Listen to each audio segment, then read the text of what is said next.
Okay. Can someone show Emily where we play? Alright. So I got this. I'm so excited. I got it. Up, up.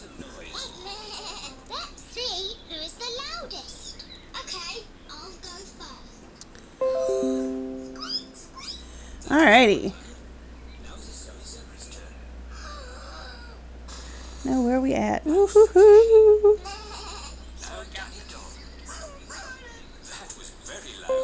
My turn. I almost forgot to switch. My turn. Okay. I almost forgot to switch. So, there we go. You try. I'm not too sure. Please. There we go. We're switching. Okay. I'm Peppa Pig. So we got Peppa Pig in the background, but we got Lego Star Wars going on right here.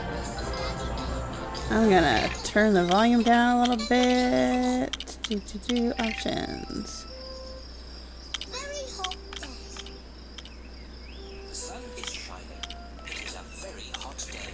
Alright. Alright. Can you see me now, Llewellyn? Alright. Oh, this is still loud. Okay.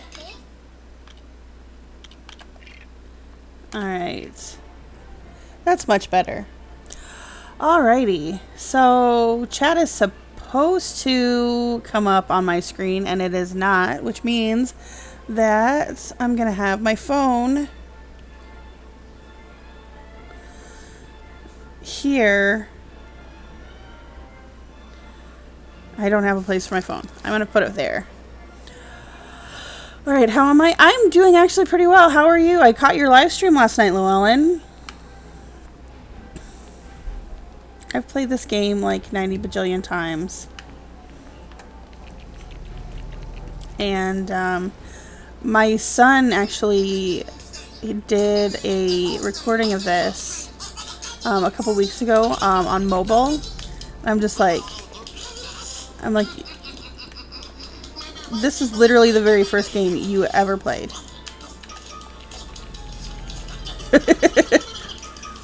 So, oh gosh, why is it so, I don't know. Alrighty, so today we have like a fresh new topic. Well, not really fresh new, but we have a fresh new topic for this channel.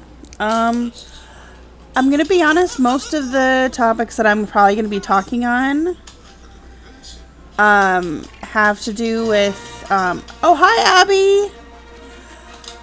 So most of the topics that I'm going to be talking on are usually going to be something to do with my friend Eric's server, just because I'm an admin there and I see topics there that like happen repeatedly and that I think need like some sort of like addressing. Not in just in that like I'm an admin and you need to do what I say, because that's shitty and I don't want to be that person. I'm not reading this because if you don't know anything about the Star Wars universe, then maybe we shouldn't be friends. I'm just kidding. Maybe. I'm just kidding.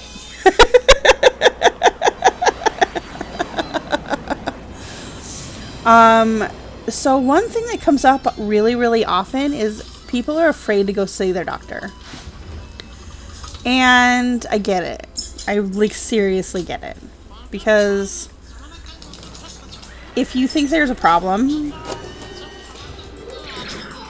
it's scary not just to go get help, but like it's scary to think that there's something wrong with you, because if there's something wrong with you, that means you're broken.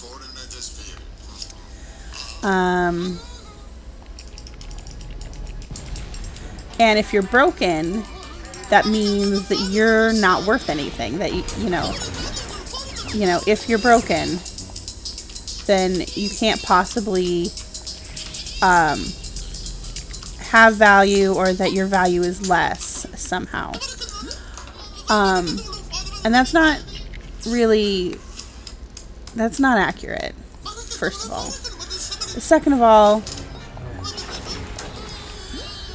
like, you have value regardless of whether or not you, how do I put this? Your value is not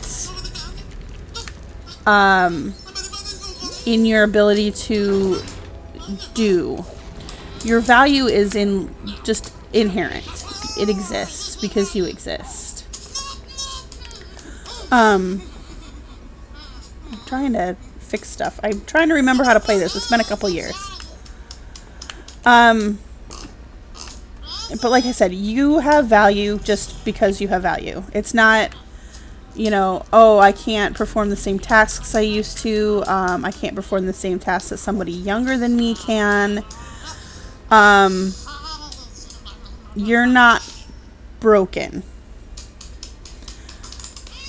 And I think that's a huge disservice that we do to not just ourselves, but those around us when rather than get help, we deflect and say, oh, he's broken. Oh, there's nothing wrong. I'm fine. I'll just power through it. And powering through it doesn't always work. It's not going to work for any problems that you have, whether it's medical, mental, whatever. So if you know that there's a problem and all you're doing to fix it, oh no connection, what's going on? Okay. Oh gosh, come on. Sorry, R2, whatever you are, cannot run.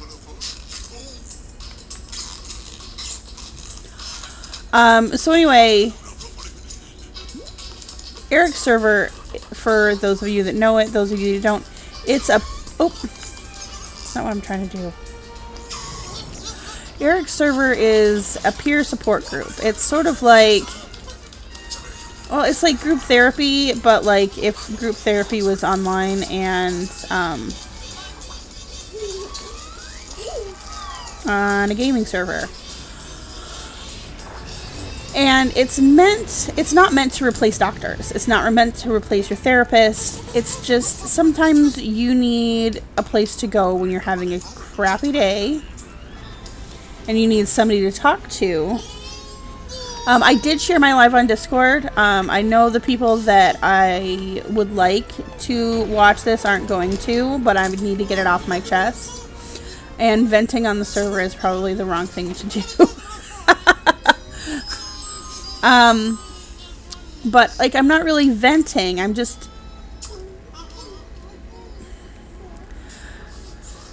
like, really what I want to do. Oh, why did I just drop him?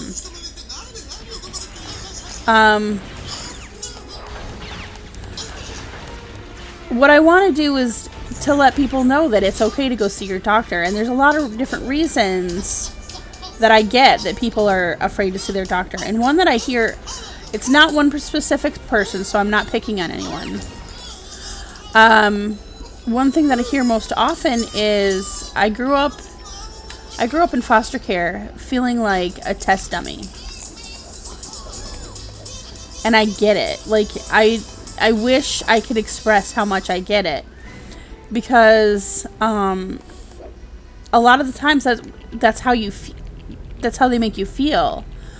Like, I was born with a gigantic hole in my heart.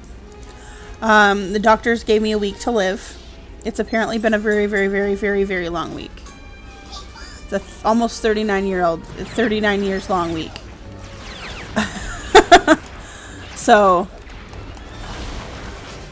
you know, I was in the middle of doing a sweet move and you moved the camera. Anyway, there it is. But anyway, like, you know, I wasn't expected to live. My mom, you know, she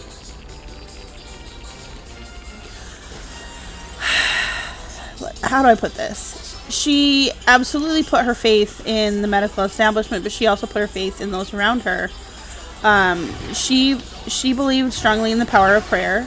I'm not sure if it does work or doesn't. I do know that, like, I had some very competent medical professionals at Garden City Osteopathic Hospital caring for me. Nurses, doctors, and the whole nine. So, maybe it was a combination of both. Let's go with that for now, because, quite frankly, you know, we can't know. But I will say this, I'm here. I'm alive. I've been alive. I mean, that's kind of a misnomer, like, because technically I've died a few times. But it was all due to my heart issues and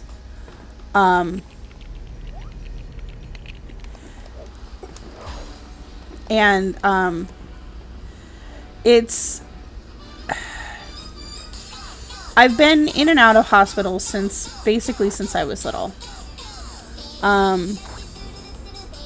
And I often joke that, like, I grew up in the hospital, because I kind of did. From the ages of 1 until I was 5, I was in the hospital more than I was out. I've been poked, I've been prodded. I actually have 4 children. My oldest is 19. And I've been poked, I've been prodded. I've been a guinea pig for processes that they didn't know would work until they tried it. And I could have died every single time. And it's scary to think about it as an adult, putting your child through something that could kill them. But at the same time, knowing that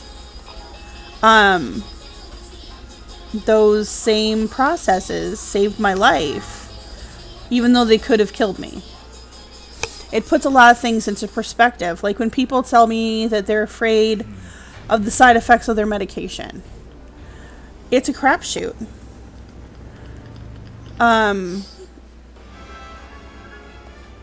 You know, it is a crapshoot. Like anytime you take medication that you haven't taken before, it's a crapshoot. You could die. You could die eating the next thing you put in your mouth. You could be absolutely allergic to it. But the thing is, you won't know if it will help you until you try. Hey, Jiffy. Yeah, I'm still in here. But you won't know until you try. So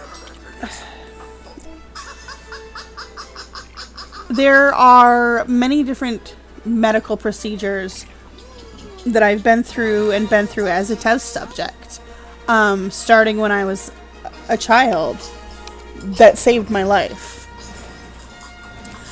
And I'm not saying that they'll save everybody's life, but not everything works for every person.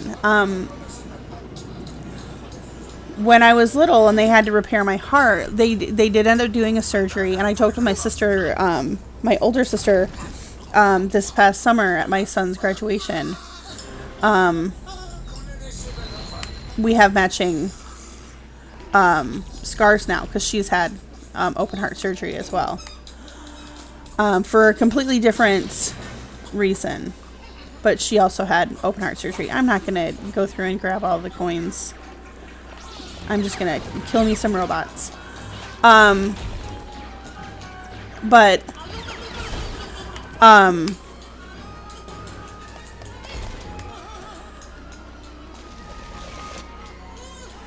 But at the time, my my surgery itself was experimental because they had never done open heart surgery on a child as young as I was for as long of a period of time as I needed the surgery for. Like, I was under for hours. I just killed myself. And I died on the table a few times. And I'm not going to fault my mom for it because it saved my life. That surgery is what made me able to do sports in high school. It's what made me able to have children in the first place. If I hadn't had the surgery, I would never have been able to make it through pregnancy, let alone childbirth. And so that's something that, people don't take into consideration, that there's all these, medical miracles that happen every single day. Somebody's a test subject. Somebody was a test subject for aspirin. Somebody was a test subject for Tylenol. Somebody was a test subject for the antibiotics that you're taking. And along the way, people died.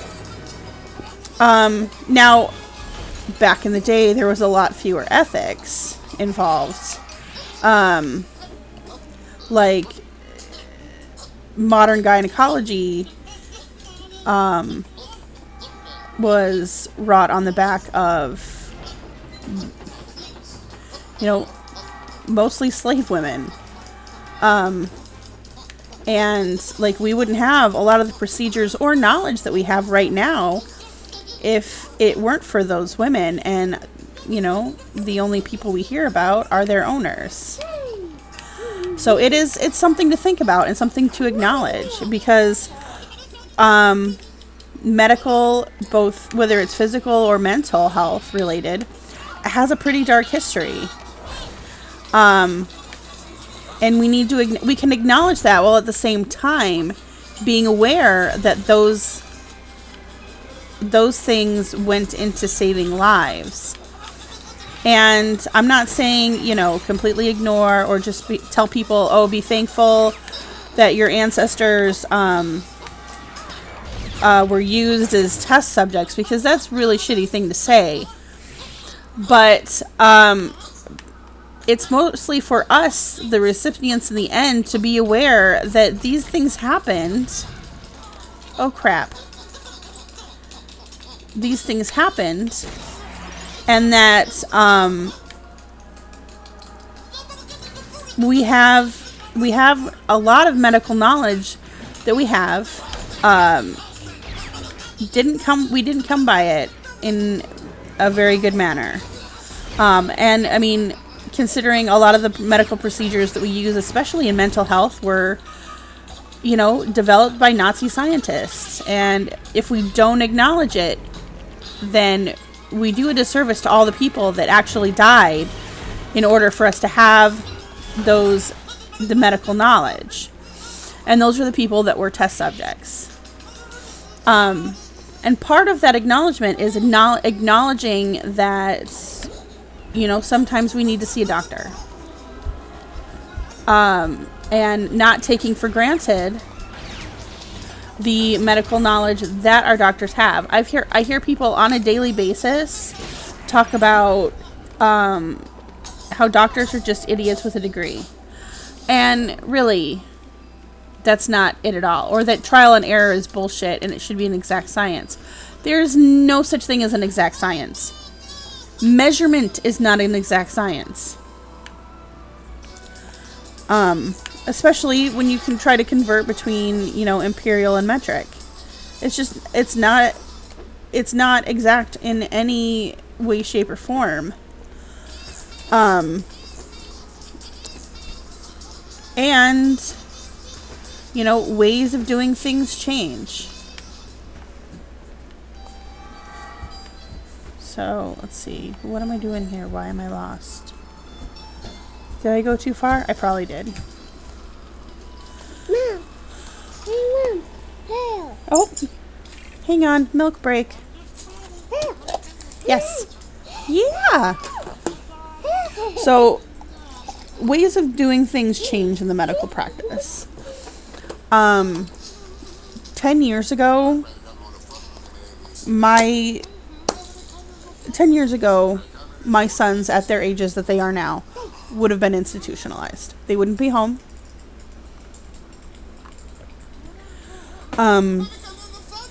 They'd be considered a danger to my daughter. They'd be considered a danger to me. And I would be able to visit on weekends.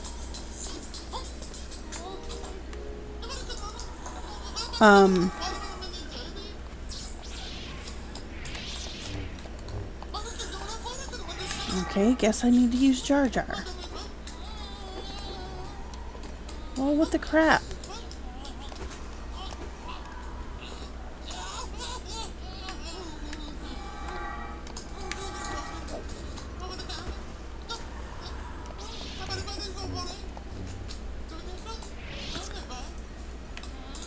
Alright, there's something around here. There's gotta be something. Okay, so back to what I was saying. Oh, I'm gonna fall. So you have to open up and talk to your doctors. You have to visit the doctor. Here's my take. A lot of people are afraid of being told that they're broken because our society puts so much pressure on people to be whole. That's this whole... We have a whole bunch of, like, wellness. Wellness is sold to us as a commodity rather than a way of being. And so we pay for a lot of wholeness and wellness items and knickknacks, and really we're not taught how to treat ourselves better. And there's this entire industry that profits off wellness when what we need is, you know, we need whole therapy. Sorry, I'm being attacked by a toddler. We need whole therapy. That includes going to your physician and any specialist that they send you to. That includes going to therapy. And I don't know a person on this planet that can't, you know, that doesn't need therapy, basically. And like, you know, like I said in the last live, you know, going to your pastor is great. But at the same time, that's not a fix-all. Alright, this is starting to drive me nuts. Oh, there we go. I got up there. Oh, I remember what I need to do here. Duh. Everybody needs to go see their physician. Everybody needs to go see a therapist. And that doesn't mean that you need to be, like, doing CBT daily or have to wait until you have a mental breakdown. Like, sometimes you just need somebody to talk to that isn't trying to fix the problem for you, but trying to help you find a way through it. And that's what therapy is. Go see a therapist and... Sorry, as I hit my mic. Go see a therapist, talk about your issues. Get tools and guidance for your issues. It can be something as little as I don't know how to bring up X, Y, Z in conversation. Or I don't know how to handle confrontation without crying. These are normal things that people go through regardless of gender. And we need somewhere to parse them out. And is every therapist going to be right for you? No. Some are terrible at their job.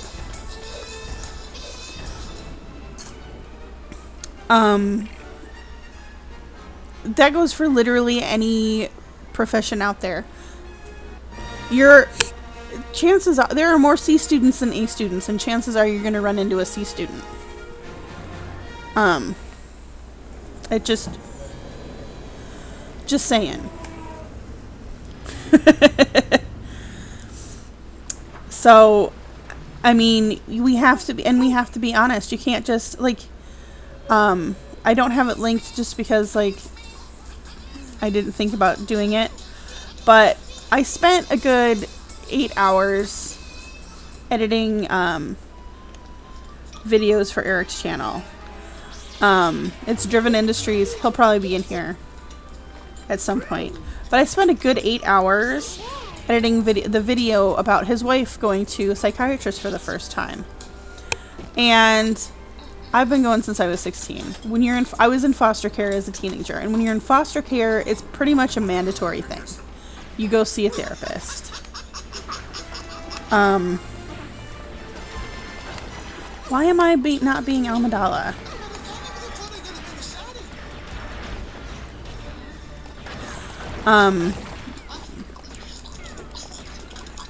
See, the great thing about this game is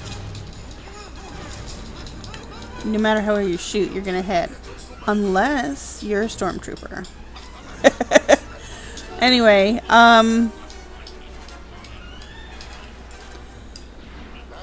so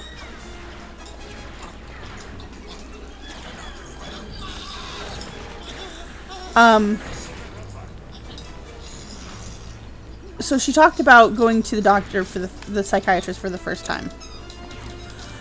And that was rude.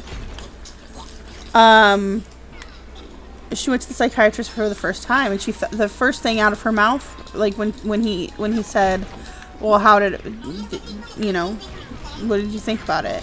She's like, it was alright. And people think that going to a psychiatrist is like this big scary thing. It's like a 15-minute meeting with somebody who may or may not put you on meds. May or may not diagnose you because they're the ones with the PhD. Hi.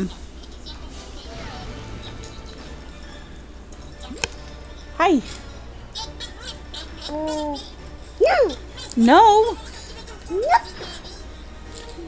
But you have to go to the doctor to take a look at all those bones inside you. Yeah.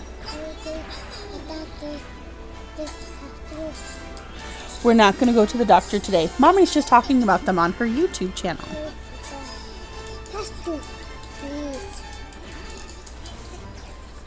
Yeah? Are you watching Pingu? Yes. Yes!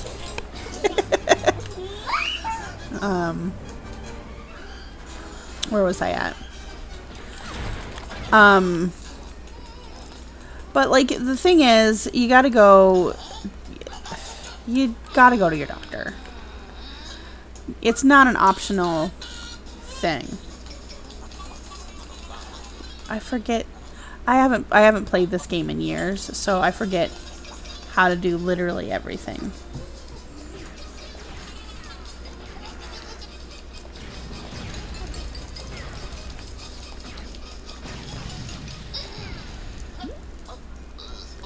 I'm sure there's a better way to open the door.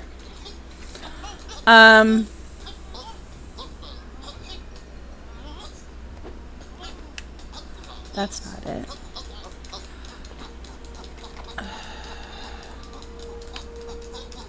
We're talking about going to see a psychiatrist.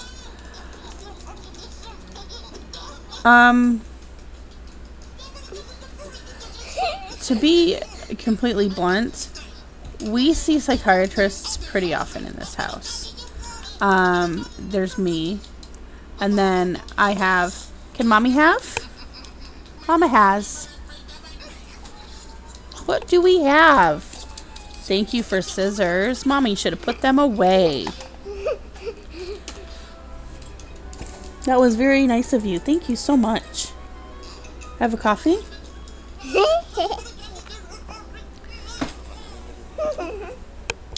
I've got 2 kids who are autistic.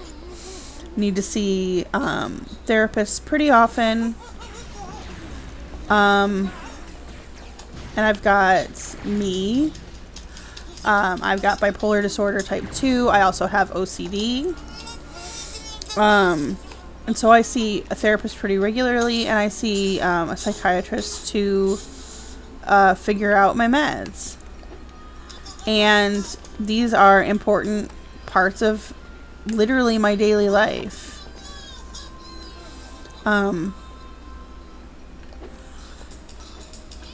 Because you're not going to get any, like, I'm not going to be able to get anywhere if I can't function as a human being. And part of functioning as a human being is taking my meds, seeing my therapist. Do I create websites? Create is like a loose term. I use WordPress, and it's like super simple to set up on your own. And I used to design WordPress templates, but I haven't done it in a long time. So, like, am I supposed to be Captain Panaka?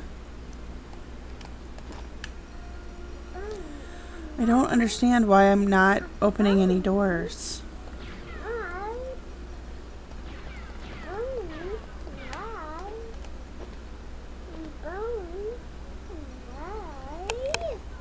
Your bones inside? This is frustrating. So anyway, like, we see psychiatrists often. The kids have a school psychologist they see. Oh, there it is. Durr. The kids see school psychologists. They see school counselors. They also have different therapies in school. Galen no longer needs to see his specialist for occupational therapy. We can talk about that. You can text me or DM me. But I could do it, or like I could teach you how to do it, because it's really simple.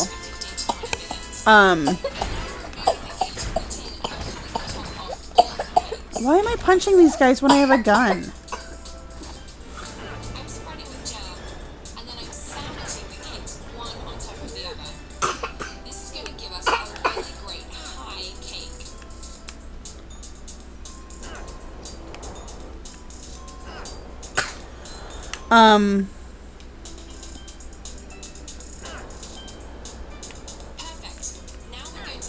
But we see them pretty often, pretty regularly.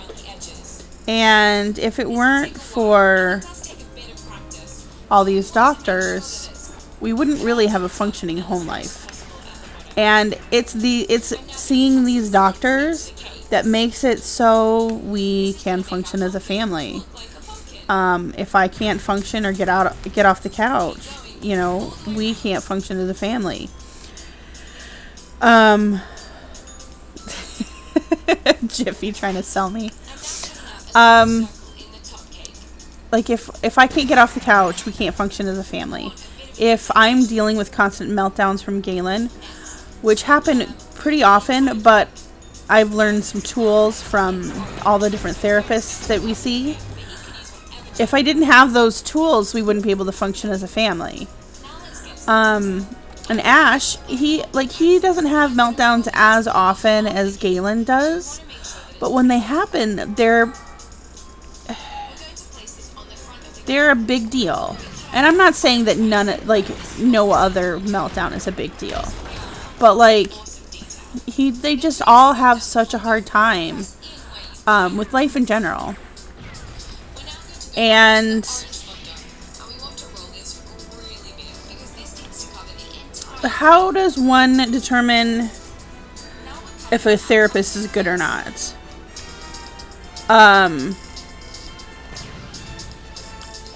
That again, you know, you hear Eric say, "Oh, it's trial and error" a lot.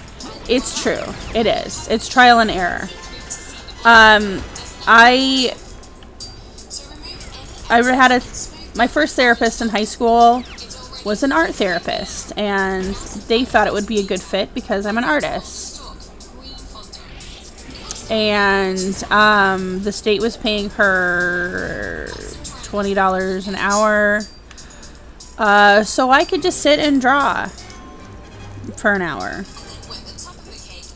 And we never really talked about anything. And to be honest, I should have been talking about a lot of stuff in therapy. I had just, I had, been the whistleblower on, an abusive parent who did 15 years in prison. Like, do you not climb stairs? And yeah, is that gonna jump? Nope, not gonna jump. At 16, it's not something that I was able to handle on my own, and I should have been talking to someone. And that's the thing, is that that's not something that was really, and to be honest, it's still not that great. But it's something that's not really dealt with. It's just like, oh, well,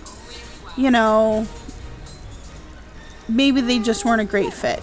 And no, we weren't a great fit, but like also maybe she should have been doing her job. And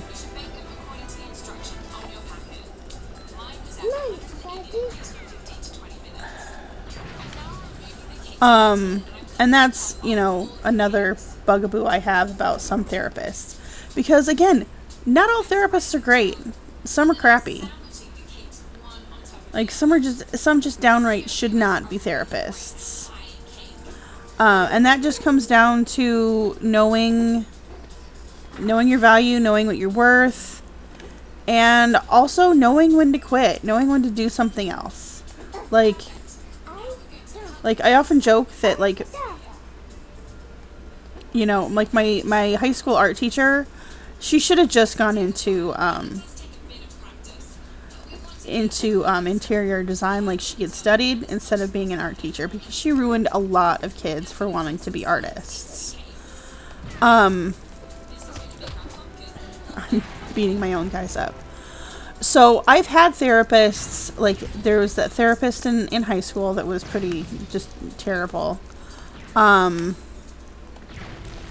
then let's see, I had one therapist that told me that I just needed to do more yoga. I had one therapist that told me that I don't pray enough. And like, that's great if those things work for you, but when those things don't work for you and you might need medication, shunning medication isn't going to help anything. And we put all this stock into like being, strong and being bold and being brave when in the face of mental health. When, listen, not taking medication isn't strong, it's not bold, it's not brave, it's stupid. If you need medication for your mental health and your livelihood or your life relies on you taking those medication, and you decide that medication is evil and Big Pharma is just trying to put us all into a stupor, and you've decided with your not having a medical degree that you don't need medication, all you are is being reckless, you're being stupid, and you are actually putting yourself in more of a crisis situation than you would have been if you'd have just taken your medication in the first place. Medication is not evil. Medication can be hard to deal with. And yeah, sometimes it can be debilitating. I've been on medications that are debilitating. But sometimes you can talk to your doctor and say, I don't like the way this makes me feel. Can I get on something else? Like, when I was 25, my doctor gave me Xanax.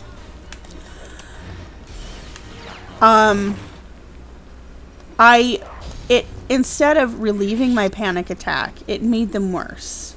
Because most of my panic, most of my OCD is centered around being functional and being able to take care of my kids. Now, Eric, like I've said before, or mentioned before, it's his godsend. It literally, without it, he couldn't survive. And that's okay. That's normal. It's absolutely normal for two people to have two completely different reactions to the same medication. My medical cocktail is Ativan and Zoloft. And, there's people that tell me all the time, oh, I've had such a bad reaction to Zoloft. I feel bad for them.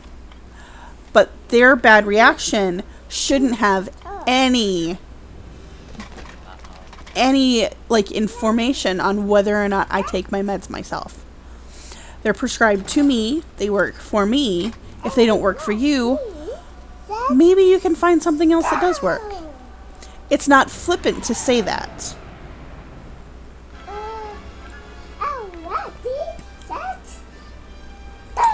Right. I can't take Xanax because it literally shuts me down. I can't, and not just in a mental way, like my brain, it's like my brain is triggered to shut down, so it shuts my body down. Now, I feel relaxed for a good 5 seconds, and then I realize that I don't have control over myself. And that freaks me the hell out, and it causes more anxiety. It's not that I'm having a medical reaction. It's I'm having a mental reaction to a physical symptom. And that's common. And so instead of putting me on Xanax, my doctor put me on Ativan, which is, it's in the same family of medicines. It just doesn't work the same. And it's good. Exactly, Jiffy. They make you suicidal, but they do great things for your mom. And that's the thing. Like, you can be related to somebody that's taking the same medication as you and have completely different reactions. Like I know I can take Benadryl just fine, but my sister, if she takes it, she gets hyper. So it's, it's one of those things. It is trial and error for everybody. Everybody reacts differently to the different medications. Like, some people can't take Tylenol because it does things to their brain. Some people are allergic to Tylenol. Some people can't take Tylenol because it damages their liver and they have liver problems. Everyone is unique and different. So, this will be easy. So it's like, you can't just say, hey, I'm going to keep doing the same thing over and over and over, thinking that things are going to change. That's literally not how life works. I mean, if that were the case, like, if you don't want to change, just stop changing anything. Don't change your underwear and see how that works for you. But, like, we all know you got to change your underwear. Otherwise, things get bad. So if you know you got to change your underwear, but think that you can get through life and not change anything else, you're going to have a rough time. Like, life is change. Oh, crap. Oh, no. There we go. And if you're not going to change, you can't expect everyone to be like, well, I'm sorry that things are bad for you. Let's see what I can do for you. Because you can't expect people to do for you if you're not willing to do for yourself. And I don't mean, pick yourself up by your bootstraps. What I mean is, change what you can. Because you can't change everything. And if you can't change something, you need to learn how to cope with it.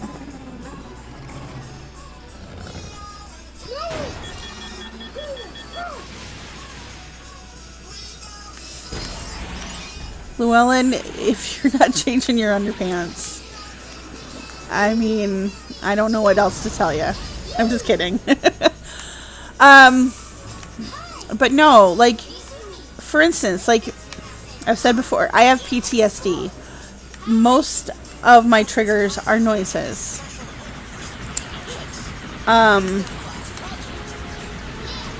And especially hard to deal with are, like, there's these guttural grunting noises that are often made by men. Well, my 9-year-old makes that noise.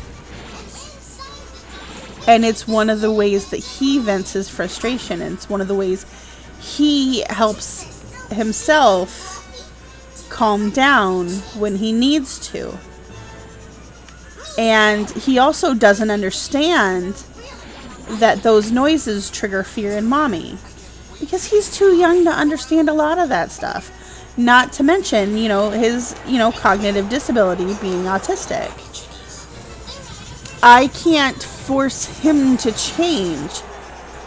I can only go through therapy with my therapist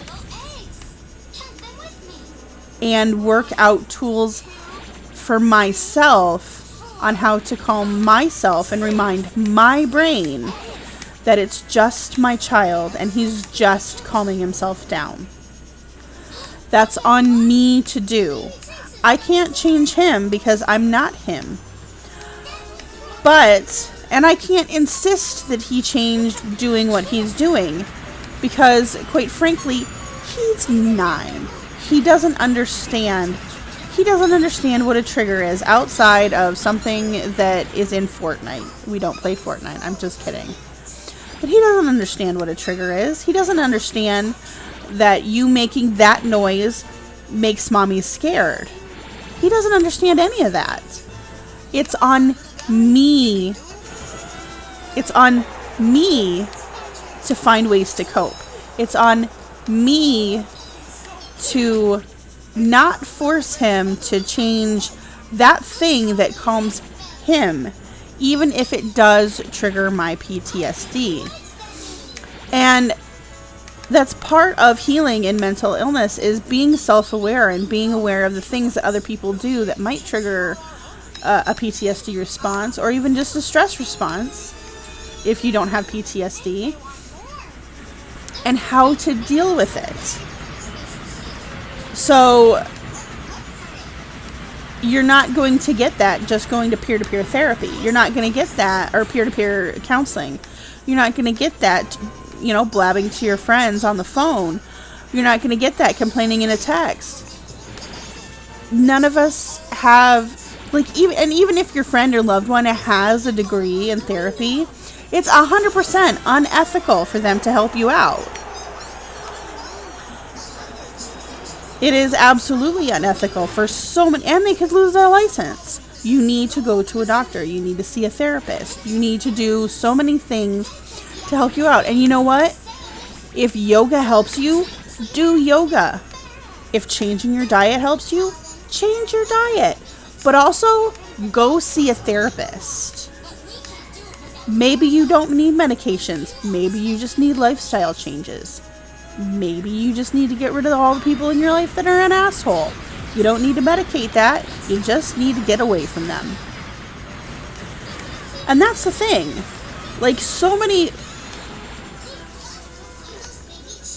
So many complaints that I get, or so many people that I talk to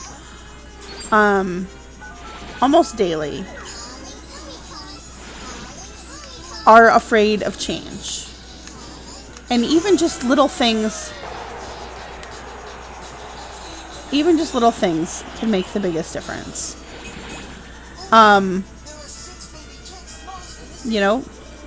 Block your ex. Don't text them back.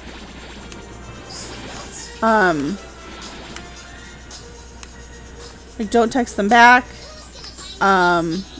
Don't talk to their family members. Don't, stop looking for relationships when really what you want is a haircut. I have a lot of advice for people that want to take my advice, but it's not going to be, you know, oh, you guys are so cute together, you should just, like, go on vacation. Because if your relationship's in trouble, the last thing you need is a vacation. Because, especially if the tickets are in one of your names and not both of your names. I have no idea why I'm still doing this race. I'm racing over and over and over and over.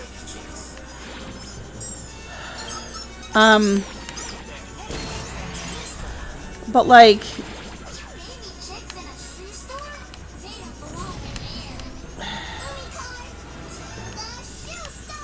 I'm just losing this race. But no, you have to try to change things up, and that doesn't mean, like, change the location that the two of you are in together, unless that location is going to be to couples therapy. And no, I don't mean in your pastor's office. Your pastor has enough to worry about. If you really need help and you have serious issues, go see somebody with a license. Even if your pastor is licensed, they still have other stuff to do. Don't be that guy that, like, depends on one person for everything. You know, this is me kind of projecting. I know a person in real life that, like, they go to their pastor for everything, and, like, really what they need is a therapist.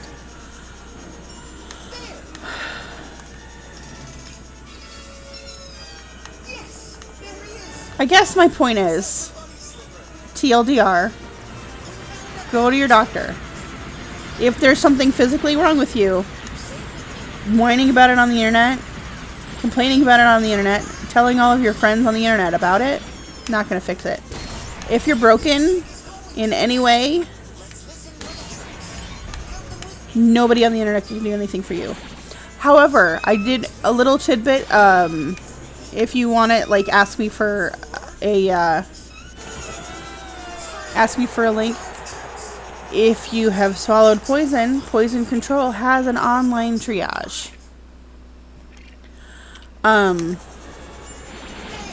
So, if you have ingested something that you probably shouldn't have, you can now go online to, there's this Poison Control website where you can go online and it will tell you whether or not you need to go to an ER. It's really cool. I've helped a couple people through some things using it. However, can we talk for a second about Poison Control and how literally they are the friendliest people on the planet and most helpful? See you later, Llewellyn. Have a great day. Like, Poison Control. I don't know who's hiring the people at Poison Control, but they are, like, if puppies were human and also muffins. Like, seriously. Can we talk about that for a second? Every single time I've had a problem with one of my kids ingesting something, and it's always been one of my kids,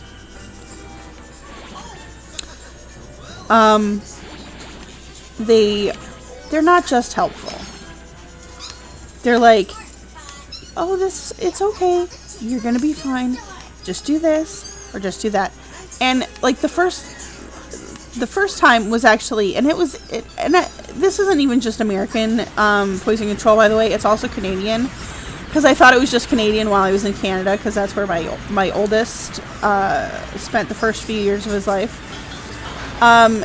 He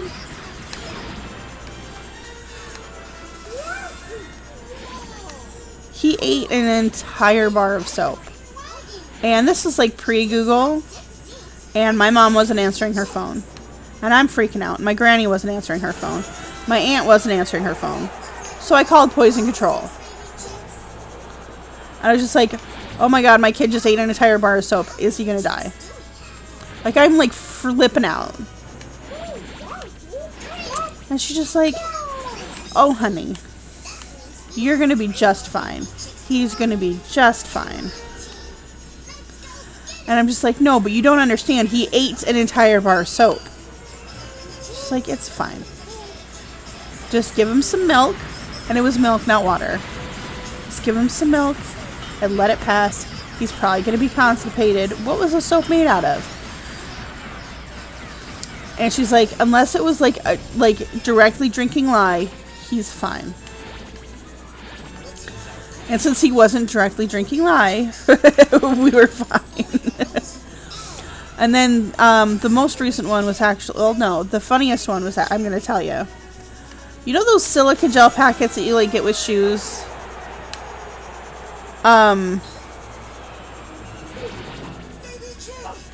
Well, Ash, my 7-year-old, ate one. And I was just like freaking out because I literally thought they were poison. Nope. Turns out it's sand. And all you gotta do is drink a bunch of liquid. And you'll be fine. And you also have to watch for the next few days because it's sand and they will be constipated. Like, it's not an option. They will be constipated. And the last time I had to call poison control, because of course this has to be an annual event with every single freaking child I have. Mrs. Meyer's Clean Day cleaning products smell amazing. I had a bottle of the surface cleaner that was cinnamon apple scented, and it smelled really good, and it smelled like it tasted really good. And my youngest drank half a bottle of it.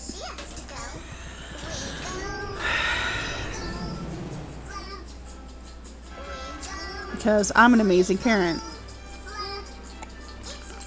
But no, seriously. We were safe. She just had to drink water. And that was that. But, oh, what happened? I got some sort of notification. Lunch in half an hour. I have my day set to timers. So, I guess in conclusion and TLDR, again, I'm not sure if I want to play this chapter 5. Go see your doctor. It could be nothing. If you have insurance, low copay or no copay, go see your doctor. If you don't have insurance or you need like a free clinic, reach out, and there's all kinds of places to start looking. 211.org is a great place to start looking. Reach out to your church. They may know of a clinic. There's a church here in my neighborhood that has a free clinic that you can go to for a checkup every year. And it includes dental. So they're all out there. And, you know, honestly, I've actually had better care at free clinics than at some regular clinics. So I'm going to go because I do need to make lunch. But thank you for watching. I'm going to end this. And I'll probably pick it up in another couple days. I'm going to try to get on, like, once school starts, it's going to be because school starts next week, I'm going to try to get on a regular schedule with these and see how we go. So, I hope that everybody has a good day. I'm going to go ahead and end this. And I hope you have a great day.